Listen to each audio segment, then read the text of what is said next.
It was a regular day at Burkina Faso's main airfield until a suspicious private jet caught the attention of President Ibrahim Traoré's military intelligence unit.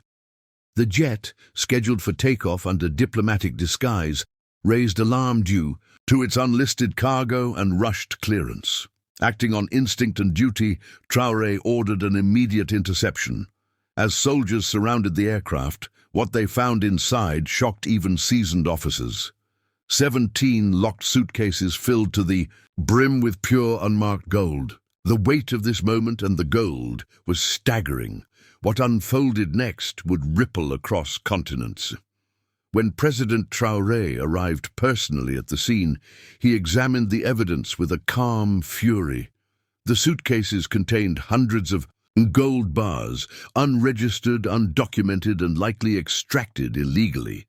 This wasn't just a smuggling attempt, it was theft from the people. The jet's crew, consisting of foreign nationals and a few local accomplices, were immediately detained. Under Traoré's leadership, the government initiated a full investigation into how such vast wealth could be stolen under the guise of diplomacy. The image of Traoré standing next to the seized gold quickly went viral.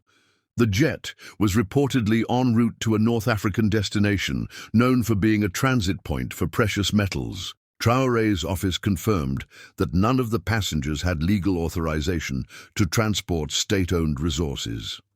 Several names linked to multinational mining corporations appeared in the early stages of the investigation, causing panic in some foreign embassies.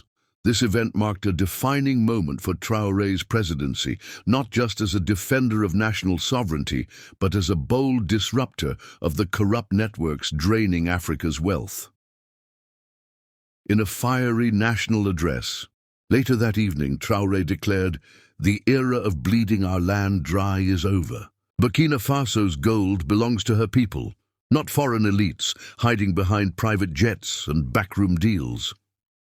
His words ignited widespread support from citizens across the country. Young people poured into the streets, waving flags and singing songs praising the president. Many saw this interception as a signal that their nation would no longer be exploited silently. It was more than gold. It was a moral line drawn in solid metal. The international reaction was mixed. Some Western news outlets cautiously reported on the story, questioning the legality of Traoré's methods. Others, especially African media, hailed the action as a historic step toward reclaiming stolen wealth. Global markets noted a subtle shift as gold traders began monitoring Burkina Faso more closely. Meanwhile, back home, the gold was secured in a government vault under heavy protection.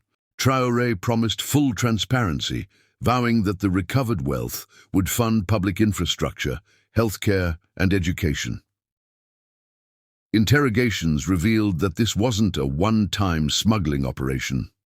Multiple high-level officials, now under arrest, had been issuing covert permissions for gold extractions that bypassed national regulations. Financial documents connected the operation to several shell companies registered in tax havens.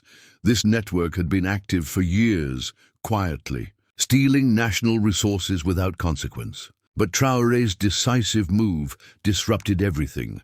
Investigations were expanded to include customs officers, mining firms, and even foreign diplomats suspected of collusion. Inspired by Traoré's actions, activists and youth leaders in other African countries began demanding similar accountability from their governments. Hashtags like #ReGoldJustice and Tra the Defender began trending on social media. Pan-African forums invited Burkina Faso's leadership to speak on sovereign resource protection. Traoré didn't shy away. He accepted multiple invitations to address regional conferences, urging fellow nations to audit their mining contracts and guard against foreign exploitation. His message: sovereignty must be defended not just politically, but economically. Security around the president was tightened as intelligence agencies warned of potential retaliation. Whispers of external plots and economic sabotage attempts began to surface, yet Traoré pressed forward.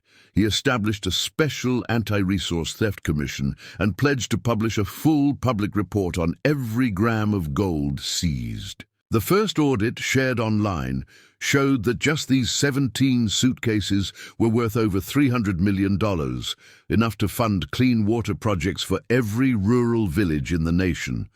The numbers stunned the public and silenced critics.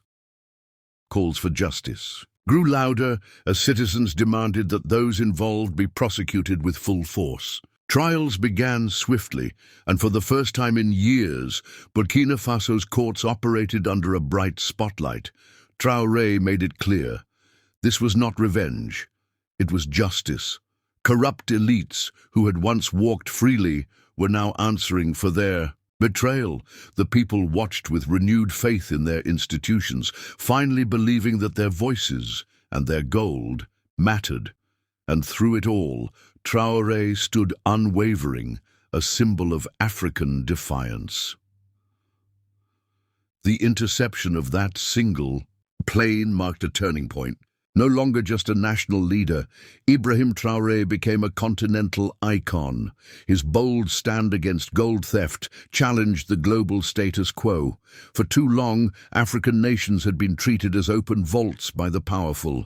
But that era, it seemed, was closing. As Burkina Faso moves forward, its gold is now more than metal. It's a symbol of reclamation, resistance, and rebirth. And the world is watching, one suitcase at a time.